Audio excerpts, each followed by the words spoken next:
Bitta zapravkada, xudo xolasa, trassada 700 km yuradigan Cobalt avtomobilimiz tayyor bo'ldi. 65 talik gaz balon har doimgidek cho'tki qilib joylashtirib berildi. Original jihozlar bilan uстановка qilib berildi. Alt qismiga qo'yilgan jihozlarimiz bilan tanishtirib o'tamiz. Blok upravlения Stack Gofas 200 original Polshaniki uстановка qilib berildi. Elektron sistema, map datchik, suv datchik, kuchatilgacha Polshaniki hisoblanadi.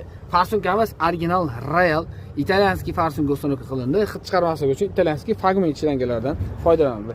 Original Atike Turetskiy reduktor bilan cho'tki qilib uстановка qilib berildi. Har doimgidek programma, pрошивка, motor, korobka, pult zavadashi, tablosiga, suv datchigigacha qilib berildi. Do'stlar, 3 million 200 ming so'mga super mega skidka narxida. Kimga shunday sifatli va ishonchli va tezkor xizmatlar kerak bo'lsa, pastda nomer qoldiramiz. Bemalol aloqaga chiqishingiz mumkin. Bu videoni maksimal darajada do'stlaringizga yuboring. Sizga qaysi avtomobilga metan yoki propan gaz uстановkaning narxi qiziq bo'ladigan bo'lsa, kommentariyada yozib qoldiring. Bizning ishxonamizda barcha turdagi avtomobillarga metan, propan gaz uстановka xizmati mavjud.